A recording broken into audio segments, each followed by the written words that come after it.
C'est officiel, je pars en Slovénie. J'ai une licence en psychologie que j'ai validée cette année et j'ai pas été acceptée pour continuer mes études là où je voulais. Du coup, je me retrouve cette année avec une licence qui me sert pas à grand chose et à part faire des petits boulots ou quoi, j'ai pas vraiment d'opportunités qui s'offrent à moi. Mais je tenais vraiment à rendre cette année utile, à pas la perdre entre guillemets et à voyager et à faire de nouvelles expériences, etc. Et une opportunité en fait s'est offerte à moi et du coup je trouve vraiment que c'est un projet très intéressant et je pense que ça pourrait vraiment profiter à d'autres personnes qu'à moi. Du coup je voulais faire une vidéo parce que je me suis aperçue qu'il y a assez peu de personnes qui connaissent ce programme et qu'il vaut vraiment la peine d'en parler. Je vais vraiment survoler le sujet parce qu'il y a plein de choses à dire mais c'est juste pour, pour introduire les grandes lignes et puis après je mettrai dans la description des liens qui pourront être utiles pour les gens qui voudront vraiment faire ce genre de programme ou aller plus loin. Je pars donc en Slovénie faire un service volontaire européen, SVE. C'est un programme qui est financé par l'Union européenne et qui est géré en France par Erasmus+. C'est un programme qui permet à des jeunes entre 17 et 30 ans de partir à l'étranger. Donc il y a 33 pays qui sont partenaires. Donc les destinations sont vraiment diverses et variées. Et qui permet donc à des jeunes de partir à l'étranger, de découvrir une nouvelle culture, de voyager, de découvrir une nouvelle langue, etc. Tout en se rendant utile sur place en fait.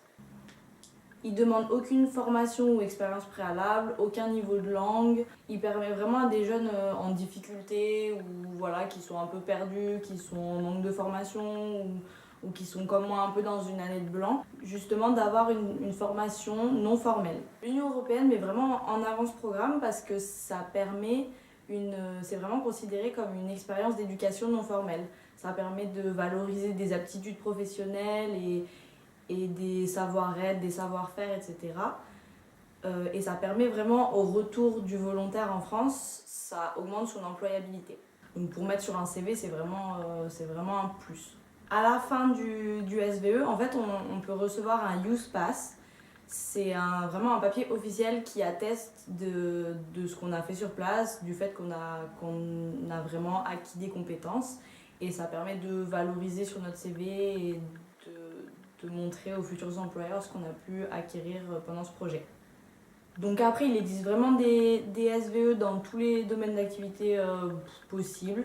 Il y en a dans le social, il y en a dans la culture, l'environnement, les médias. Voilà, la liste est longue, j'ai pas tout en tête, mais c'est vraiment très large et on peut vraiment trouver des missions qui correspondent à chaque volontaire en fait.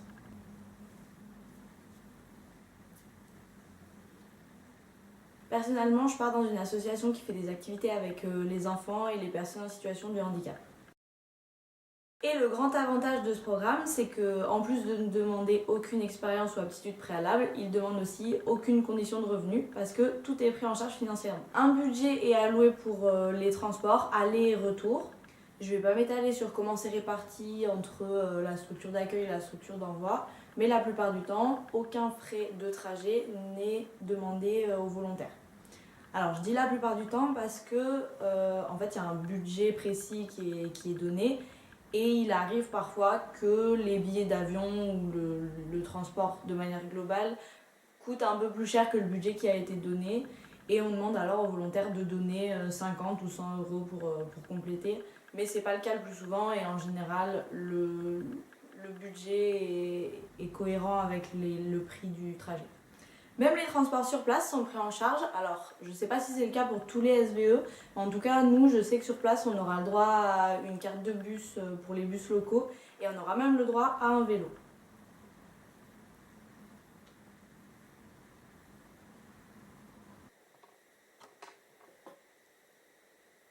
Le logement est aussi bien sûr pris en charge. Nous, personnellement, on sera hébergés dans un appartement qui est vraiment dans la structure là où on va travailler.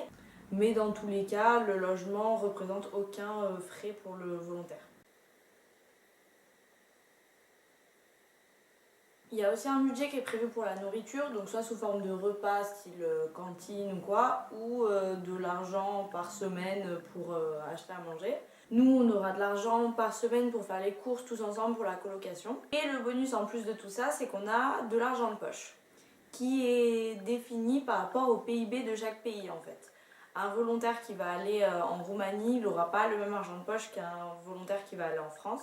Nous, par exemple, on va recevoir 90 € par mois, ce qui est à peu près raisonnable pour les activités et les sorties qu'on aura à faire, sachant qu'on n'a aucune dépense alimentaire ou de loyer ou autre.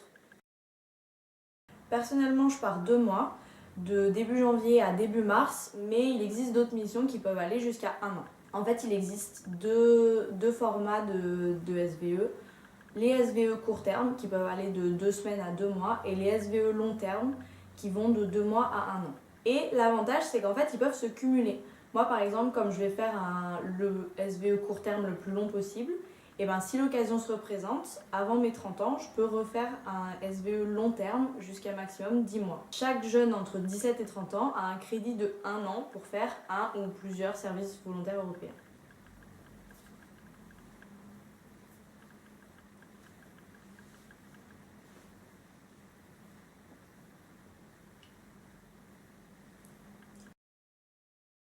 Alors, pour faire un SVE, tu as besoin d'une structure d'envoi et d'une structure d'accueil. Pour trouver ta structure d'envoi, il suffit d'aller sur le site de Erasmus+, et en fait, tu as une carte interactive sur laquelle elles sont toutes répertoriées. Donc, tu rentres le nom de ta ville ou un truc comme ça, et c'est très simple, et on trouve tout de suite la structure d'envoi la plus proche de chez toi. Ensuite, tu vas rentrer en contact avec cette structure d'envoi, et là, en fait, ils vont tout expliquer ce dont tu as besoin de savoir. Tu vas avoir un premier entretien pour les rencontrer, qui voient un peu tes motivations, pour essayer de cibler qu'est-ce qui t'amène là et quels sont les projets qui pourraient vraiment le plus t'intéresser. Et après, tu vas avoir un second entretien pour vraiment trouver une mission qui te correspond et commencer les démarches, quoi. Mais je peux pas vraiment parler de cette partie parce que j'ai pas du tout suivi la démarche normale pour faire un SVE. Je suis vraiment pas un exemple au niveau du chemin à suivre. Moi, en fait, j'étais d'abord tombée sur une annonce sur Facebook qui proposait un SVE de 2 semaines au Maroc, mais l'annonce était postée 2 semaines avant le départ en fait. Et c'est parce qu'il manquait des personnes au dernier moment ou quelque chose de flou comme ça. Et du coup, moi, je connaissais pas du tout le programme. J'ai vu ça, j'ai juste compris que ça impliquait de partir à l'étranger et de se rendre utile. Et du coup, j'ai direct postulé, mais sans vraiment savoir dans quoi je me lançais. Et au final, bon, j'ai pas été prise, c'est quelqu'un d'autre qui a été pris parce que c'était vraiment au dernier moment. Mais comme j'avais manifesté mon intérêt pour le SVE, la structure d'envoi qui avait posté cette annonce m'a parlé du projet en Slovénie et m'a dit que je pouvais postuler pour ce projet-là. Donc j'ai dû rédiger un CV et une lettre de motivation en anglais. Donc normalement, les personnes qui suivent la procédure normale sont aidées vachement pour cette étape. Donc pour des jeunes qui n'ont jamais rédigé de lettre de motivation ou qui n'ont pas un très bon niveau en anglais, ou voilà, ils sont vraiment accompagnés là-dedans. Mais comme moi j'ai pas rencontré les gens de ma structure d'envoi en personne et que en plus j'ai un bon niveau d'anglais, j'ai déjà travaillé, etc., ça n'a pas vraiment été problématique pour moi. Ils m'ont quand même envoyé en fait un site qui permet de rédiger son CV, qui est vachement bien fait, où on peut le traduire dans toutes les langues, etc. Et ça m'a vraiment aidé, donc je mettrai le lien du site dans la description pour ceux que ça intéresse. J'ai attendu 2 semaines une réponse de la structure d'accueil et elle était négative. En fait, c'est pas toujours le cas des SVE, mais cette structure en particulier avait l'habitude d'accueillir des personnes plus en difficulté que moi, on va dire. Des personnes qui ont des difficultés financières ou des difficultés familiales importantes ou à trouver des formations ou qui sont sans emploi depuis longtemps, des choses comme ça. Du coup, j'avais un profil trop classique, entre guillemets, pour eux. Mais je me suis pas laissée abattre, j'ai commencé une démarche un peu plus classique, on va dire, de faire un SVE. Je me suis vachement plus renseignée parce que déjà, là, j'avais postulé un peu comme ça, mais c'était assez flou pour moi. J'ai contacté la structure d'envoi la plus proche de chez moi parce que, effectivement, l'autre, elle était plutôt loin et je les avais pas rencontrés en personne. Et j'ai eu un premier entretien. Finalement, le lendemain de mon premier entretien, la structure d'envoi pour le projet en Slovénie m'a rappelé et m'a dit que la personne qui avait été prise à ma place s'était désistée et qui me proposait de prendre sa place. Du coup, j'ai accepté quasi tout de suite, j'ai rappelé le lendemain. Sauf que le départ était moins d'un mois après cet appel et que à ce moment-là, je travaillais. Dans la démarche normale, il est prévu 2 demi-journées de préparation au départ pour différents groupes de jeunes qui partent pour des SVE différents en fait. Donc à cette occasion sont expliqués voilà, vraiment les objectifs du SVE de manière générale, quelles en sont les valeurs, comment vraiment bien se préparer à partir en voyage d'un point de vue matériel, organisationnel et même psychologique. Les jeunes peuvent poser toutes les questions voilà, qu'ils ont, qui leur restent, auxquelles ils n'ont pas eu de réponse. Ça permet aux jeunes de partager leurs angoisses et leurs questionnements parce qu'ils ont souvent pas voyagé ou assez peu, qu'ils n'ont pas forcément d'expérience dans le milieu dans lequel ils vont travailler pendant quelques semaines ou quelques mois, qu'ils vont être séparés de leur famille, que ça peut être angoissant et voilà. C'est un moment qui se veut vraiment pédagogique et rassurant. Mais moi, comme le délai était trop court et que j'étais trop loin, que je travaillais, etc., j'ai pas eu cette journée de présentation, donc je peux pas vraiment vous en parler plus que ça. Mais on m'a envoyé beaucoup de documents, donc on m'a envoyé plein de documents d'information sur le SVE de manière générale. On m'a envoyé le PowerPoint qui est présenté le jour de la journée de préparation de départ.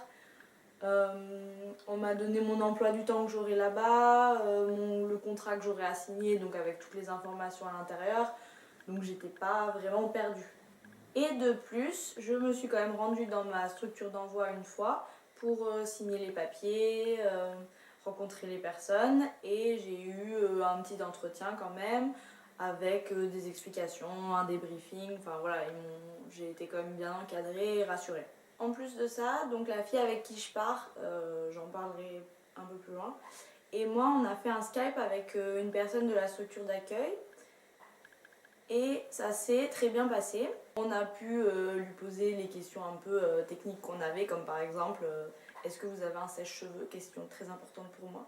Ou voilà, est-ce qu'il va faire vraiment très froid? Bon, ça j'étais un peu au courant, mais bon, je voulais un peu confirmation.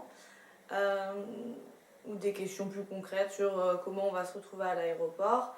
Il a beaucoup parlé, il nous a beaucoup rassurés, il nous a expliqué voilà, où on allait être hébergé, comment ça allait se passer, ce qu'on avait vraiment comme mission sur place. Il nous a parlé beaucoup du pays, de tout ce qu'il y avait à visiter, ce qu'ils allaient nous amener faire. Voilà, il nous a vraiment rassurés, c'était très sympa. Il nous a dit voilà, que pendant nos week-ends, on allait carrément pouvoir voyager parce que la Slovénie, c'est un pays qui est assez petit et qui est pas mal central en fait par rapport aux capitales de l'Est.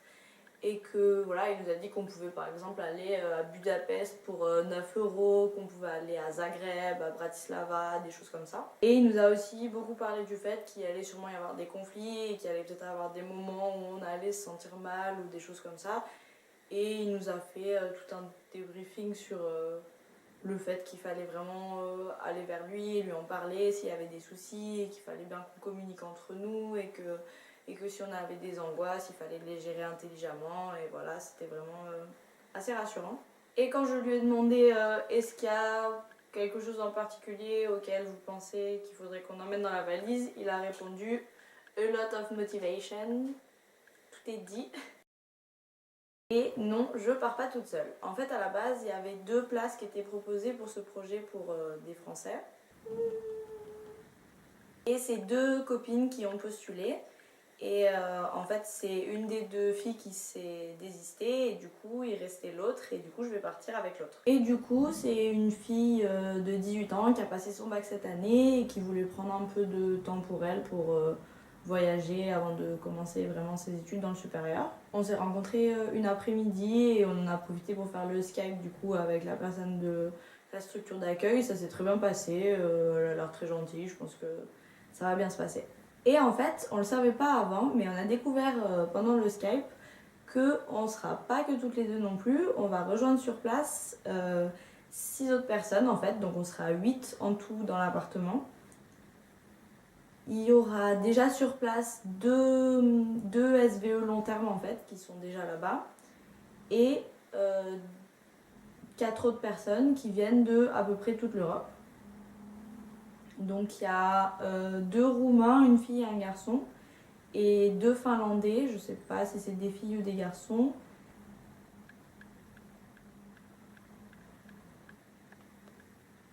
Un Russe qui habite en Turquie, et le dernier, je sais pas.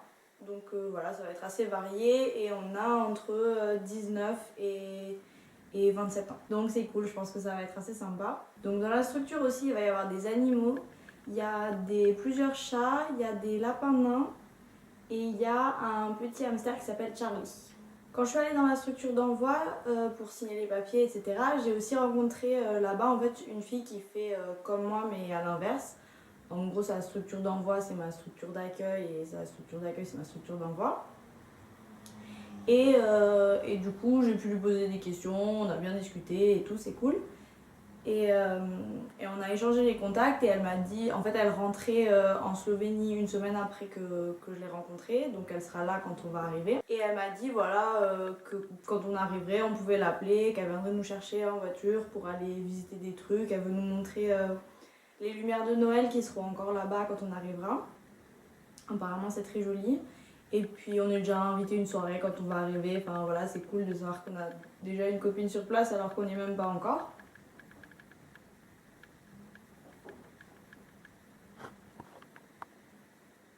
Bon alors je suis vraiment désolée, je suis obligée de finir cette vidéo avec ma webcam parce que j'ai un souci avec ma caméra, c'était vraiment plus possible du tout et j'ai fait cette vidéo à la dernière minute. Donc j'ai pas vraiment le temps de tout recommencer, voilà. Désolée. Du coup je disais, alors ma structure d'accueil c'est une association qui est gérée par un couple qui s'appelle Zavod Manipura. Je mettrai le lien de leur association dans la description, mais c'est en slovène a priori, donc c'est pas très intéressant. Donc en fait, la plupart de leurs actions se déroulent vraiment dans la grande structure. En fait, c'est une grande maison qui s'appelle la Villa Siracara. En fait, c'est vraiment un grand espace où donc c'est au premier étage, il y a la maison où on va habiter. Donc il y a 4 chambres, on va être répartis par chambre de 2. 2 salles de bain, un grand salon, une grande cuisine et une grande terrasse. Et en haut, donc au-dessus, il y a une très grande salle pour recevoir des groupes d'enfants et pour faire des activités. Donc il y a du matériel pour faire des activités manuelles, ludiques, sportives, enfin voilà, plein de choses pour faire des activités et pour accueillir des enfants. Alors, dans mon contrat, il est écrit que je suis censée aider à la rénovation du centre, que je devais aider donc à faire des activités avec les enfants et à accueillir des groupes, donc faire voilà, toutes les activités que je viens de dire, des choses manuelles, créatives, ludiques, etc. Il est dit aussi qu'on est censé faire du travail dans le jardin, mais ça, c'est a priori, ce sera pas trop pour nous, c'est juste pour les SVE qui sont à d'autres périodes de l'année, parce que là, le jardin en hiver, il ne passe pas grand chose, surtout là-bas. Des activités avec des personnes en situation de handicap, mais ça, a priori, ça se passera pas dans le centre, mais à un autre endroit, en fait, où l'association intervient, mais qui n'est pas dans le centre. Et enfin, s'occuper des différents animaux et faire la promotion du centre et du SVE, qui sont la structure d'envoi, structure d'accueil, et tout s'occuper de tout ce champ-là. Donc en plus de ces missions générales qui m'ont été données dans mon contrat, on m'a donné un emploi du temps bien précis, donc je ne vais pas vous le lire parce que c'est pas très intéressant par rare, mais je vais vous dire un peu les grandes lignes. Les semaines commencent le mardi, donc on a le week-end dimanche lundi.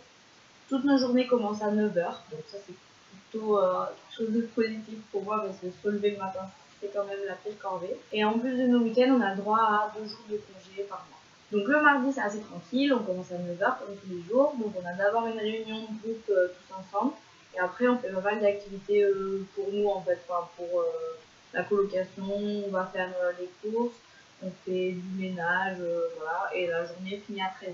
Le mercredi, la journée commence par 45 minutes de cours de slovène, donc voilà, on va apprendre un peu les rudiments, j'imagine, pour avoir les formules de politesse et pouvoir un peu s'exprimer, pas passer pour les touristes, quoi. Et ensuite, jusqu'à 13 h, on a des activités que je ne saurais pas trop définir en fait. Alors les intitulés, c'est activités éducatives, travaux pratiques, projet individuel et entretien individuel avec notre tuteur. Parce que en fait, on va remplir notre use pass, dont j'ai parlé au début de la vidéo, pour voir un peu notre avancement, etc. Et on va avoir chacun un tuteur, en fait, dans les personnes qui nous encadrent, qui va nous aider à remplir le use pass et à voir comment ça se passe de notre côté, s'il y a des soucis, si on...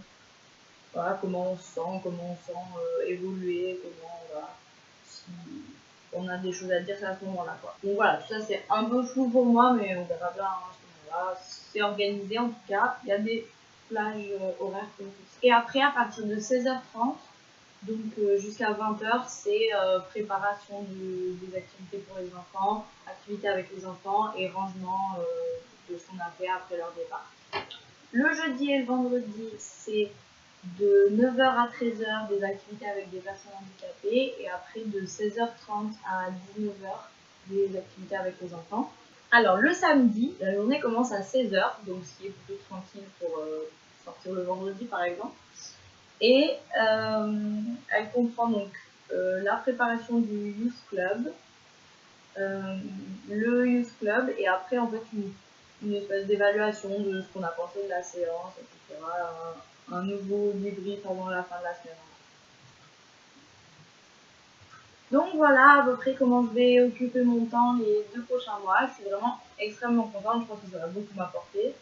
Et je pense que ça pourrait beaucoup apporter à d'autres personnes qui sont dans mon cas ou dans des cas un peu... voilà, des personnes un peu dans des moments de blanc. Et c'est pour ça que je voulais faire cette vidéo. Bon, la qualité est vraiment pas terrible, c'est la première vidéo que je fais. J'en suis pas vraiment contente, mais j'ai fait ça à la dernière minute. Si vous pensez à des gens autour de vous que ça pourrait intéresser, ou voilà, n'hésitez pas à la partager. Et j'espère que ça pourra servir à d'autres. Alors, j'ai pour objectif, je sais pas si je vais m'y tenir, mais j'ai pour objectif d'essayer de faire plusieurs vidéos pendant mon séjour pour montrer un peu comment ça se déroule. Donc j'aimerais bien faire une vidéo par semaine, mais je sais pas comment ça va se passer là-bas, au niveau du temps, au niveau de plein de choses. Dans tous les cas, je vais essayer de vous tenir au courant du déroulement de mon séjour. Si c'est par vidéo, bah tant mieux. Si c'est autrement, bah tant mieux aussi. Et puis